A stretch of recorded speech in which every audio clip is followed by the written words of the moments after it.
When you hear the word Hogwarts, Down syndrome isn't usually the first thing that comes to mind. But I'm looking to change all that. My name is Mrs. Spinelli, and I am the head of the special education program here at Hogwarts. School usually starts around 6 a.m. for the kids when they arrive on the short train. Come on, everyone! Grab your invisibility cloaks! For their own safety, we do have to cloak the kids on their way to class. A lot of the talking paintings were commissioned in the 16th century and can be very hurtful, particularly towards the kids of Afro-Caribbean descent. A lot of N-bombs. How are the goblins today, Mrs. Spinelli?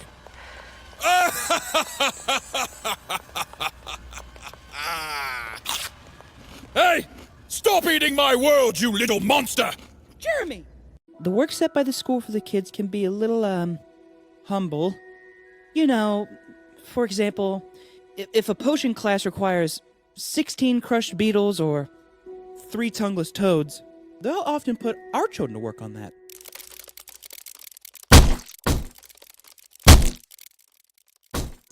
What Mrs. Spinelli has been doing with the Dudbloods is truly magical. Dudbloods is the official term.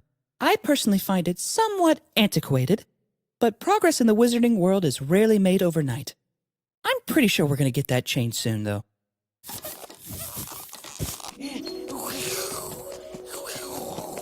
Jeremy is one of my more challenging cases. Though it may not seem like it, Jeremy is actually neurotypical. Or normal. But like so many of his generation, he's 29 and still obsessed with Harry Potter. What's interesting is, we usually only see this level of Potter-induced disability from women. I'm a Hufflepuff!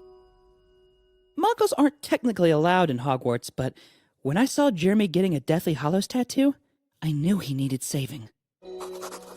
What are you working on there, Jeremy? Harry Potter helping Harriet Tubman save the slaves. It's called Harry Potter and the Underground Railroad. That is the most mentally retarded thing I ever got that! The special needs wizards do explode when they're overwhelmed. We try to mitigate it by giving them rubber wands, but there's only so much you can do.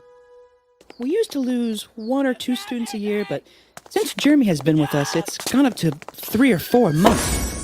Home time is particularly difficult, as the other students struggle to understand why Jeremy won't leave Hogwarts behind.